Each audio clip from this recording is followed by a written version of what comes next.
Like, share, subscribe and click on bell icon to get notifications from Virajita channel.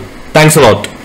Shri Vishnu Sahasranama స్తోత్రం శ్లోకం 5 మరియు భావం. స్వయంభూః శంభురాదిత్యః పుష్కరాక్షో మహాస్వనః అనాదినిధనో ధాత విధాత ధాతురుత్తమః.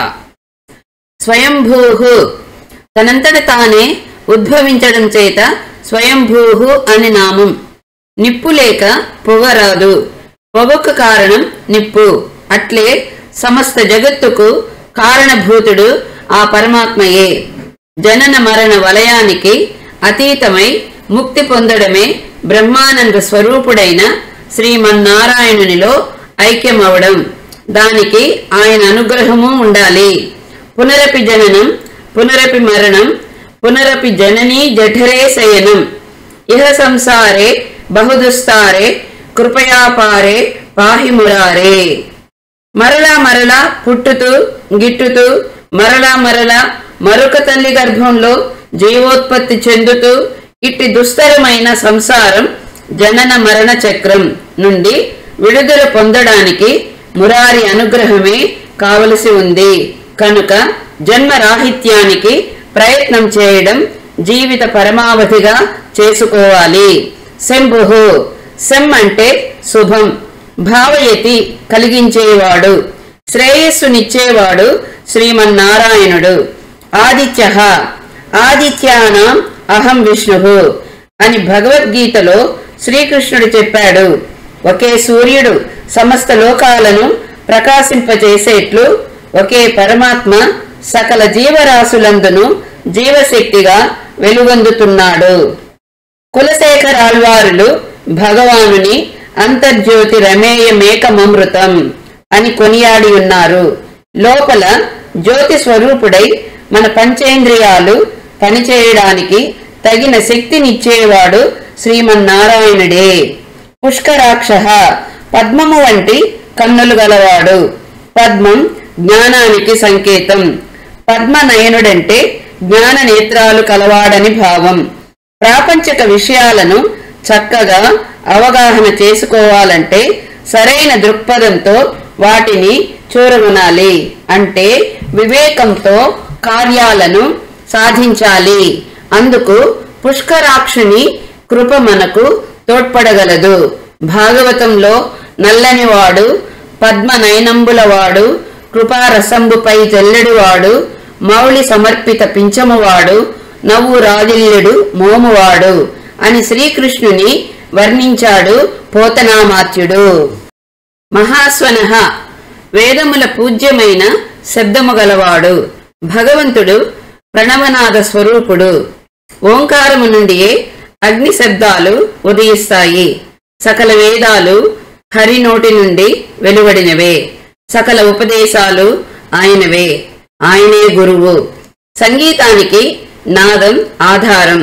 సంగీత సాధన మోక్షానికి సులువైన మార్గం. అందుకే త్యాగయ్య సంగీత జ్ఞానము భక్తి వినా సన్మార్గము కలదే మనసా అన్నాడు. శ్రీమన్నారాయణుడు నాద బ్రహ్మమని ఈ నామం సూచిస్తుంది. అనాది నిధనః ప్రారంభం లేదా ముగింపు లేనివాడు.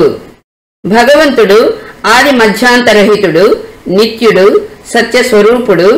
ఆధ్యాత్మ రామాయణంలో అగస్త్య మహాముని వాక్యాలివి. జీవుడు ముక్తి పొందడానికి మహాత్ముల పరిచయం తోడ్పడుతుంది. సత్సాంగత్యం వల్ల భగవంతుని గూర్చి తెలుసుకొనడానికి మనోబలం ఏర్పడుతుంది. దీని నుండి పరంధామునిపై దృఢమైన భక్తి జనించి అట్టి భక్తి ద్వారా భగవంతుని సత్స్వరూప జ్ఞానం ఉదయిస్తుంది. విజ్ఞులు ఈ జ్ఞాన మార్గాన్ని అనుసరిస్తారు. ధాత బ్రహ్మ మరియు ఇతరుల సృష్టికర్త. నామరూపాత్మకమైన ఈ జగత్తుకు శ్రీమన్నారాయణుడే ఆధారభూతుడు. స్వామి సుందర చైత్యానంద స్వాముల వారు వచించున్నట్లు పరిణామశీలమైన జగన్నాటకమునకు జగన్నాథుడు పరిణామరహితుడైన తెరై భాషించును. అందుచేతనే ధాత అని స్తుతింపబడినాడు. ధాత పురశ్చాద్య ముదాజహార అని మంత్రపుష్ప నిధిలో గానం చేస్తారు. తెరలేక సినిమాలు చూడగలమా? తెరయే ఆధారమని వేరే చెప్పాలా? అలాగే సమస్త లోకాలు ఆయనలోనే ఇమిడ్చుకుని ఉన్నాడు శ్రీమన్నారాయణుడు. మన్ను తిన్న కన్నయ్య నోటిలో యశోదమ్మ చతుర్దశ భువనాలు కాంచలేదా? విధాత. విధాత అంటే సృష్టిని నియమాల ప్రకారం క్రమబద్ధం చేసేవాడు, కర్మఫలాలను అందించేవాడు. మనం చేసే కర్మలు పుణ్యమయములైతే మనకు సత్ఫలితాలు కలుగుతాయి, చెడు కర్మలైతే చెడు ఫలితాలు కలుగుతాయి. మనం ఏ విత్తనం చల్లితే ఆ విత్తనానికి చెందిన చెట్టే మొలుస్తుంది.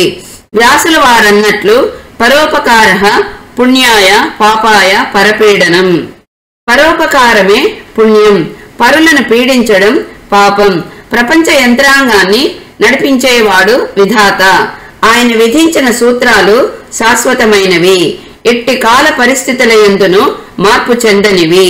పూజ్య గురుదేవులు చిన్మయానందుల వారన్నట్లు సూర్యునిలోని ప్రకాశం, నిప్పులోని వేడి, చక్కెరలోని తీయదనం, పాపంలోని దోషం, మంచితనంలోని ఆనందం ఇవన్నీ వాటి వాటి సహజ గుణాలు.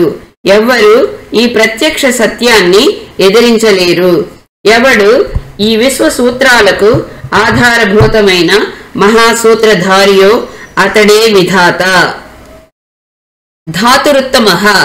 మన శరీరం కొన్ని ధాతువుల రక్తం, ఎముకలు, మాంసం మొదలైన వాటి సముదాయం. ప్రపంచానికి ధాతువులు పంచభూతాలు: భూమి, గాలి, నిప్పు, నీరు, ఆకాశం.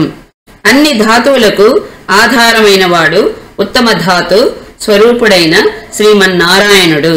అంటే ప్రకృతిలోని చైతన్యమే ఆ దేవదేవుడు. భగవద్గీతలో శ్రీకృష్ణుడు పితాహమస్య జగతో మాత ధాత పితామహ. లోకానికి నేనే తండ్రిని, తల్లిని, కర్మఫలదాతను, తాతను అని చెప్పాడు. మనందరినీ కాపాడే అట్టి దేవదేవుని సదా చింతించడం సృష్టిలోనే అత్యుత్తమమైన జన్మయైన మానవ జన్మ నెత్తిన మనందరి కర్తవ్యం. Please contact for online tuitions through our email address, that is vishwavidyalay@gmail.com. Like, share, subscribe and click on bell icon to get notifications from Virajita channel. Thanks a lot.